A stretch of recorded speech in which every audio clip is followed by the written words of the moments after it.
Hello friends, Guwahati हाईकोर्टे इतिमध्ये LDA और कपि store 237 টা পদৰ বাবে বিজ্ঞাপন প্ৰকাশ কৰিছে। এলডিএ আৰু কপি স্টোৰ 2019 ত যি এক্সাম হৈছিল সেই এক্সামত যিসমূহ কোৱেশ্চন পেপাৰ আছিল সেই কোৱেশ্চন পেপাৰত জিকে আৰু এছএমএছ সেকশনৰ কোৱেশ্চন পেপাৰসমূহ আজিৰ ভিডিঅ'ত ডিসকাশন কৰা আছে। আপোনালোকে প্ৰথমৰ পৰা একলৈকে চাব। So friends, let's start the video'. এইটো সেকশনত বেসিক্যালি কোৱেশ্চনবোৰ হৈছে জেনাৰেল নলেজ আৰু কম্পিউটাৰ নলেজৰ ওপৰত। The first question to listen question number 51.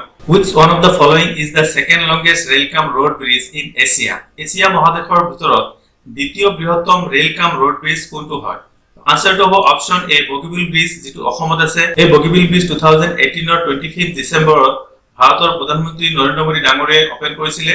ইয়াৰ দৈৰ্ঘ্য হৈছে 4.94, আনহাতে ই ভাৰতৰ ভিতৰত বৃহত্তম ৰেল-কাম road bridge। Next question number 52. Who is the present governor of Reserve Bank of India? Reserve Bank of India বৰ্তমান গভৰ্ণৰ জন কোন? তো আনসার তো হ'ব option D, Shaktikanta Das. Question number 53. Kamakhya temple is situated on Nilachal Pahar, but where is the Umananda temple situated? Kamakhya মন্দিৰ নীলাচল পাহাৰৰ ওপৰত অৱস্থিত, কিন্তু উমানন্দ মন্দিৰটো ক'ত অৱস্থিত? আনসাৰ তো হ'ব অপশন বি, ভাস্মাচল পাহাৰ। এই ভাস্মাচল পাহাৰটো হৈছে গুৱাহাটীৰ ওচৰৰ এটা আটাইতকৈ বিশ্বৰ ভিতৰত সৰু নদীদ্বীপ বুলি জনাজাত পিকক আইল্যান্ড। সেই পিকক আইল্যান্ডৰ ওপৰত ভাস্মাচল পাহাৰ আৰু এই ভাস্মাচল পাহাৰৰ ওপৰত আছে উমানন্দ মন্দিৰ। এই উমানন্দ মন্দিৰ নিৰ্মাণ কৰিছিল আহোম ৰজা গদাধৰ সিংহ 1694 চনত। Question number 54. Who sowed the seeds of Sufism in Assam? অসমত সুফিজমৰ প্ৰচলন কোনে কৰিছিল? আনসাৰ তো হ'ব option A, Hazrat Shah Miran alias Azan Pir. Hazrat Shah মিৰাণে, যাক আমি আজান পীৰ বুলি জানো, তেখেতে অসমত সুফিজমৰ প্ৰচাৰ কৰিছিল। অপশন বি চাওক, আজান ফকিৰ লিখা আছে, কিন্তু এটুলে কনফিউজ হ'ব নালাগে, কাৰণ আজান পীৰ বা আজান ফকিৰ যিয়ে নহওক কিয় তেওঁৰ প্ৰকৃত নাম হৈছে হযৰত শাহ মিৰাণ। গতিকে আনসার তো হ'ব option A. Question number 55. In banking transactions, what does NEFT mean? Banking transaction systemত NEFT ৰ ফুল ফৰ্মটো কি হয়? তো আনসার তো হ'ব option A, national electronic fund transfer. Question number 56. In banking transaction, what does RTGS mean? আকৌ banking transactionত RTGS বুলি এটা কথা আছে, সিস্টেম আছে ট্ৰানজেকশনৰ, এটোৰ ফুল ফৰ্মটো কি হয়? আনসার তো হ'ব option A, real time gross settlement. Next question number 57. Who is the present law minister of India? বৰ্তমান ভাৰতৰ ল মিনিষ্টাৰ কোন হয়? যেহেতু এক্সামটো 2019 ত হৈছিল আৰু সেই সময়ত ল মিনিষ্টাৰ আছিল মিস্টাৰ ৰবিশংকৰ প্ৰসাদ, কিন্তু বৰ্তমানৰ সময়ত যদি এই প্ৰশ্নটো আহে তেতিয়া আনসাৰ হ'ব কিৰেণ ৰিজিজু। বৰ্তমান ভাৰতৰ ল মিনিষ্টাৰ হৈছে Kiren Rijiju. Question number 58. What is regarded as the universal solvent? Universal solvent বা সাৰ্বজনীন দ্ৰাৱক বুলি কাক কোৱা হয়? সো ইউনিভাৰ্সেল সলভেন্ট শব্দটোৰ যদি আমি অৰ্থ বুজিবলৈ যাওঁ তেন্তে হ'ব যে কোনটো দ্ৰাৱকে আটাইতকৈ বেছি পৰিমাণে দ্ৰব্য দ্ৰৱীভূত কৰিব পাৰে। সকলোবোৰ দ্ৰাৱকৰ ভিতৰত পানীয়ে আটাইতকৈ বেছি দ্ৰব্য দ্ৰৱীভূত কৰিব পাৰে, গতিকে আনসাৰটো হ'ব option A, water. Question number 59. Which of the following does not spoil? তলৰ কোনটো খাদ্য বস্তু কেতিয়াও নষ্ট নহয়? তো আনসাৰটো হ'ব অপশন সি, হানি, অৰ্থাৎ মধু কেতিয়াও নষ্ট নহয়। Question number 60. Which of the following is the fastest mammal on land? স্থলভাগত থকা আটাইতকৈ বেগী স্তন্যপ্ৰায়ী প্ৰাণী কোনবিধ? আনসাৰটো হ'ব অপশন সি, চিতা। চিতাভাগ স্থলভাগৰ আটাইতকৈ বেগী স্তন্যপ্ৰায়ী প্ৰাণী, আনহাতে জলভাগত অৰ্থাৎ মেৰাইন ৱাটাৰত আটাইতকৈ বেগী স্তন্যপ্ৰায়ী প্ৰাণীটো হৈছে dolphin. Question number 16. What is the normal blood pressure in human body? মানৱ দেহত সাধাৰণ ৰক্তচাপ কিমান হয়? তো আনসাৰটো হ'ব অপশন বি, 120/80 হৈছে মানৱ দেহত normal blood pressure. Question number 62. What is leukemia? Leukemia কি হয়? Leukemia হয় এক ধৰণৰ বেমাৰ যিটো হয় হাড়ৰ মজ্জাত, যিটো আমি এক ধৰণৰ ক্যান্সাৰ বুলি জানো। তো আনসাৰটো হ'ব option B, commonly known as bone cancer. Question number 63. Who amongst the following is a winner of Arjuna Award in 2018?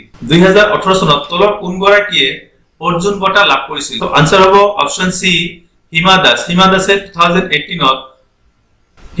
2018ত Arjun বঁটা লাভ কৰিছিল। অসমৰ পৰা অৰ্জুন বঁটা লাভ কৰা খেলুৱৈসকল হৈছে 1966ত লাভ কৰিছিল ভোগেশ্বৰ বৰুৱা, তেওঁ এগৰাকী এথলীট আছিল। 1987ত দ্বিতীয় গৰাকী খেলুৱৈ মনালিসা বৰুৱা মেহতা, তেওঁ এগৰাকী বেডমিণ্টন প্লেয়াৰ আছিল, তেওঁ অৰ্জুন বঁটা লাভ কৰিছিল 1987ত। 2006ত লাভ কৰিছিল জয়ন্ত তালুকদাৰ, তেওঁ আৰ্চাৰী খেলিছিল, অৰ্থাৎ এগৰাকী আৰ্চাৰ অৰ্থাৎ তীৰন্দাজ আছিল। 2016ত লাভ কৰিছিল শিৱ থাপা, তেওঁ বক্সাৰ আছিল। 2018ত আমি জানিলোৱে হিমা দাসে অৰ্জুন বঁটা লাভ কৰিছিল। আনহাতে শেহতীয়াভাৱে অৰ্জুন বঁটা লাভ কৰা খেলুৱৈগৰাকী হৈছে লাভলীনা বৰগোহাঁই, তেওঁ 2020ত অৰ্জুন বঁটা লাভ কৰিছিল, তেওঁ বক্সাৰ হয় আপোনালোকে জানে। আৰু তেওঁ ৰিসেন্টলি যি জাপানৰ টকিঅত যি অলিম্পিক হৈ গ'ল সেই অলিম্পিক গেমছত ব্ৰঞ্জ মেডেল লাভ কৰিবলৈ সক্ষম হৈছিল। Question number 64 Kalari Payattu is a traditional martial art of which of state of India. অৰ্থাৎ কালাৰি পায়াট্টু নামৰ যি সমৰ কলা এইটো তলৰ কোনটো ষ্টেটৰ ট্ৰেডিশনেল আৰ্ট হয়? সো আনসাৰটো হ'ব অপচন সি কেৰালা।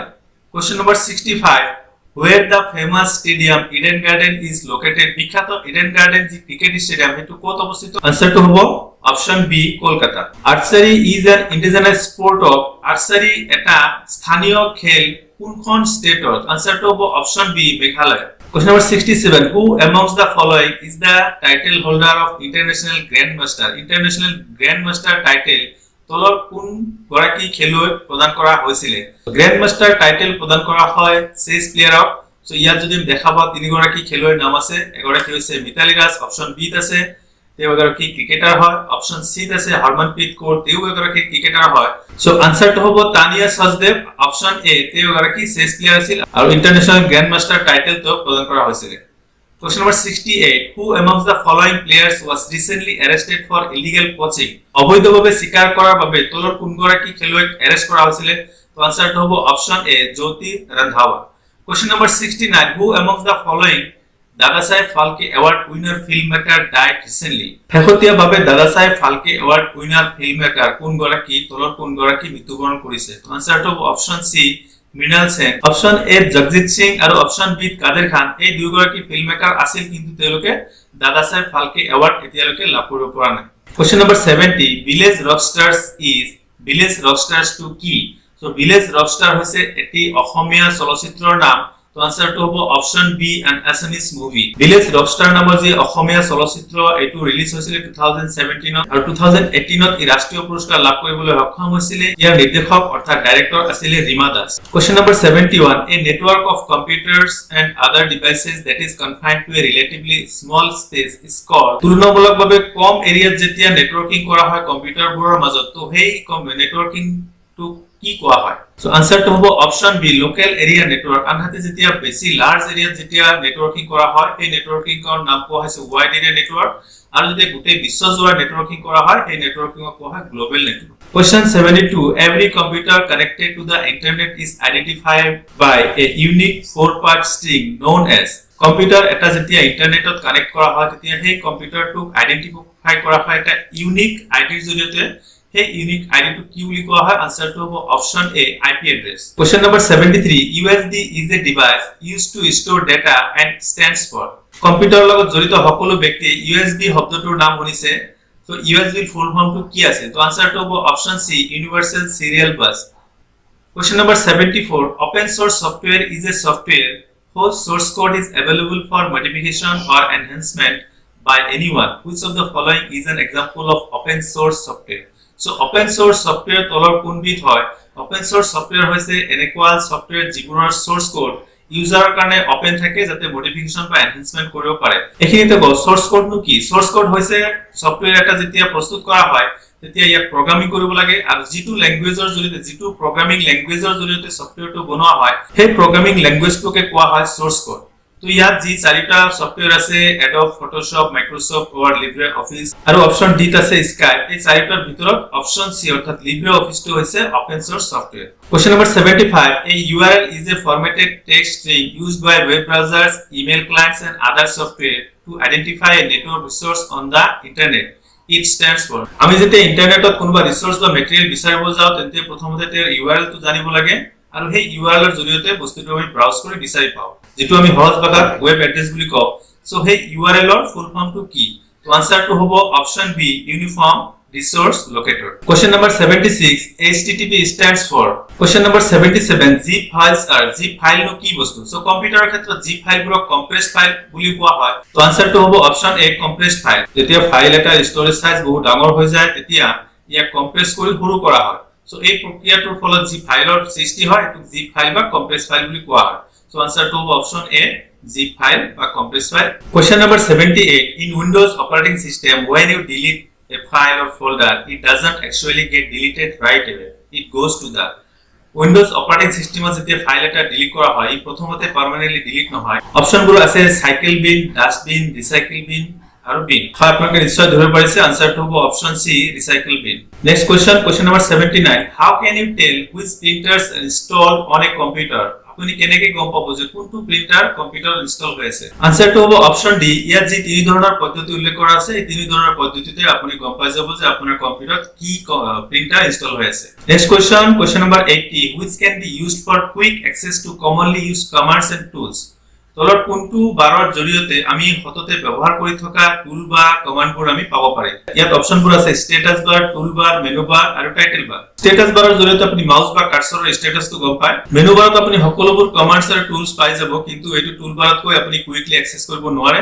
আনহাতে টাইটেল বাৰত আপুনি ফাইল বা উইন্ডোৰ টাইটেলটোহে গম পাব এতিয়া আমি আসামিজ সেকশন লৈ আসামিজ সেকশনৰ কোৱেশ্চনবোৰ আৰম্ভ হৈছে 101 ৰ পৰা 120 লৈ এই যে আসামিজ সেকশনত 20টা কোৱেশ্চন আছে 20টা কোৱেশ্চন খুবই গুৰুত্বপূৰ্ণ এই কাৰণে যে এটো কোৱালিফাইং মাৰ্কস ইয়াৰ পৰা পাব লাগিব ইয়াত যদি আপুনি কম নম্বৰ পায় আনহাতে অন্য সেকশনত যদি বহুত বেছি নম্বৰ পায় তথাপি আপুনি পৰীক্ষাটো পাছ কৰিব নোৱাৰিব ইয়াত যদি ইনষ্ট্ৰাকচন দিয়া আছে নিম্নলিখিত শব্দসমূহৰ অৰ্থ বাছি উলিয়াওক কোৱেশ্চনবোৰত যি শব্দবোৰ আছে এই শব্দবোৰৰ কাৰেক্ট মিনিংবোৰ আপুনি অপচনবোৰৰ পৰা বাছি উলিয়াব লাগিব তো ফাৰ্স্ট কোৱেশ্চন নম্বৰ 101 কাজী শব্দৰ কি অৰ্থ হ'ব পাৰে অপচনবোৰ আছে হিপিনি বিচাৰক পাকত আৰু জনাজাত কাজী শব্দৰ প্ৰকৃত অৰ্থ হৈছে পাকত অৰ্থাৎ অপচন সি হৈছে কাৰেক্ট আনসাৰ কোৱেশ্চন নম্বৰ 102 গম মানে কি অপচনবোৰ হৈছে উমান এবিধ এঠা বেয়া হোৱা দুখ হোৱা কাৰেক্ট আনসাৰটো হ'ব অপশন এ উমান কোশ্চেন নম্বৰ 103 কুল শব্দৰ অৰ্থ কি সো কুল শব্দৰ অৰ্থ জাতি হ'ব পাৰে বংশ হ'ব পাৰে সো কাৰেক্ট আনসাৰটো হ'ব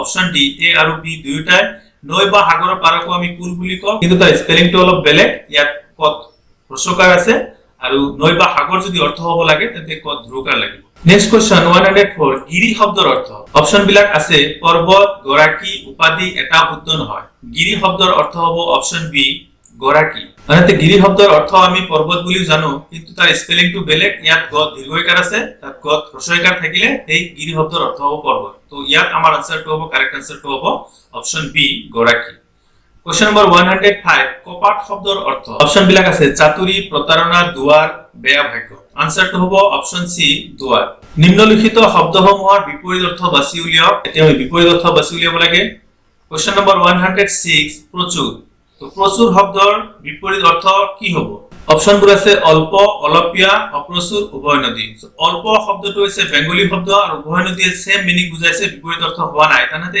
এই দুটা অপশনৰ পৰা বেছি কাৰেক্ট যদি আমি ধৰিবলৈ যাওঁ তেন্তে অপশন সি অপ্ৰচুৰ হ'ব সম্পূৰ্ণ শুদ্ধ উত্তৰ কোশ্চেন নম্বৰ 107 বিনয় শব্দৰ বিপৰীত শব্দ অপশনবোৰ হ'ল গৰ্ব সৰল অনুনয় এটা শুদ্ধ নহয় সৰল আৰু অনুনয় সেম মিনিং বুজাইছে আমাক লাগে বিপৰীত অৰ্থ তো বিপৰীত অৰ্থ বুজাবলৈ সঠিক উত্তৰ হ'ব অপশন এ গৰ্ব নেক্সট কোশ্চেন নম্বৰ 108 সপক্ষ শব্দৰ বিপৰীত অৰ্থ আনসাৰবোৰ আছে এক দ্বিমত বিপক্ষ সহস্ৰপক্ষ তো অতি সাধাৰণতে আমি ক'ব পাৰো যে সপক্ষ শব্দৰ বিপৰীত অৰ্থ হ'ব অপশন সি বিপক্ষ কোশ্চেন নম্বৰ 109 যাৰ শব্দৰ বিপৰীত অৰ্থ অপশন আছে ঠাণ্ডা শীত জ্বৰ এটা শুদ্ধ নহয় তো ঠাণ্ডা আৰু শীতে অৰ্থ বুজাইছে বিপৰীত অৰ্থ বুজোৱা নাই আনসাৰটো হ'ব অপশন সি জ্বৰ কোশ্চেন নম্বৰ 110 আপসু শব্দৰ বিপৰীত অৰ্থ তো আপসু শব্দ হৈছে কুৎসিত বা দেখাত বেয়া গতিকে ইয়াৰ বিপৰীত অৰ্থ হ'ব অপশন এ সুন্দৰ নিম্নলিখিত জতুৱা ঠাঁচৰ অৰ্থ বাছি উলিয়াওক ইয়াত যিবিলাক জতুৱা ঠাঁচ আছে সেই জতুৱা ঠাঁচে কি অৰ্থ বুজাইছে হেতু বাছি উলিয়াব লাগে ফাৰ্স্ট কোশ্চনটো হৈছে কোশ্চেন নম্বৰ 111 আইধৰ বাইধৰ সো ইয়াত অপশনবোৰ আছে মাক দেউতাকৰ কাক চাপা নিৰুপায় অৱস্থা বলিয়াৰ নিচিনা হোৱা মাক বায়েকৰ কথা শুনি পত্নীৰ সৈতে কাজিয়া কৰা কিন্তু আইধৰ বাইধৰৰ যেটো অৰ্থ হেতু হৈছে যে মানুহ এটা অস্থিৰ অৱস্থা হোৱা সো এই হিচাপত কাৰেক্ট আনসাৰ হ'ব অপশন সি বলিয়াৰ নিচিনা হোৱা কোশ্চেন নম্বৰ 112 পেট কপটিয়া সো পেট কপটিয়া ইয়াত অপশনবোৰ আছে পেটৰ কথা নোকোৱা মানুহ পেটৰ বিষ হোৱা অতি শকত হোৱা ওপৰৰ এটাও নহয় তো কাৰেক্ট আনসাৰটো হ'ব অপশন এ পেটৰ কথা নোকোৱা মানুহ কোশ্চেন নম্বৰ 113 হহাকনিয়া অপশনবোৰ হ'ল যাৰ কাণ দীঘল আনমনা হোৱা সদায় সতৰ্ক থকা ভিতৰি দুষ্ট বাহিৰে শান্ত আনসাৰটো হ'ব অপশন সি সদায় সতৰ্ক থকা কোশ্চেন নম্বৰ 114 বগলী ভকত অপশনবোৰ হ'ল হাত দীঘল মানুহ সদাশয় ব্যক্তি সমাজত উচ্চ স্থানত থকা লোক ডি ভিতৰি দুষ্ট বাহিৰে শান্ত লোক কাৰেক্ট আনসাৰটো হ'ব অপশন ডি ভিতৰি দুষ্ট বাহিৰে শান্ত লোক কোশ্চেন নম্বৰ 115 গাই বাই সা অপশনবোৰ হ'ল কোনো কাম কৰিবলৈ যত্ন কৰা, অপশন বি গৰু চৰাবলৈ যোৱা, অপশন সি অসুখত পৰি থকা, অপশন ডি ওপৰৰ এটা নহয়। গাইবাই সাৰ অৰ্থ হৈছে চেষ্টা কৰি চোৱা। সো কাৰেক্ট আনসাৰটো হ'ব অপশন এ কোনো কাম কৰিবলৈ যত্ন কৰা। এটা শব্দত প্ৰকাশ কৰক। কোশ্চেন নম্বৰ 16 নিজৰ ওপৰত যি নিৰ্ভৰ কৰে, অপশনবোৰ হ'ল সবান্ধব, স্বাৱলম্বী, জিতেন্দ্ৰীয়, জিজ্ঞাসা। আনসাৰটো হ'ব অপশন বি স্বাৱলম্বী। কোশ্চেন নম্বৰ 117 চেলেকি খোৱা বস্তু, যিবিলাক বস্তু চেলেকি খোৱা হয় সেইবিলাক বস্তু কি বুলি কোৱা হ'ব? তো ইয়াৰ কাৰেক্ট আনসাৰটো হ'ব অপশন সি লেজ্জ। কোশ্চেন নম্বৰ 118 ধান ৰোৱা তিৰোতাক কি বুলি কোৱা হয়? আনসাৰটো হ'ব অপশন বি ৰোৱনী। কোশ্চেন নম্বৰ 119 বুকাত যাৰ জন্ম তাক কোৱা হ'ব পংকজ। Option B is correct answer. Question number 120 নিজৰ ৰূপ যৌৱনলৈ গৌৰৱ কৰা তিৰোতা, আনসারটো হ'ব অপশন এ মানিনী। সো ফ্রেন্ডস ভিডিওটো কেনে লাগিল? যদি ভাল লাগিছে তেন্তে নিশ্চয় লাইক, কমেন্ট আৰু শেয়াৰ কৰিব আৰু মোৰ পিছৰ ভিডিওবোৰ পাই থাকিবলৈ নিশ্চয় সাবস্ক্ৰাইব কৰিব। Thank U.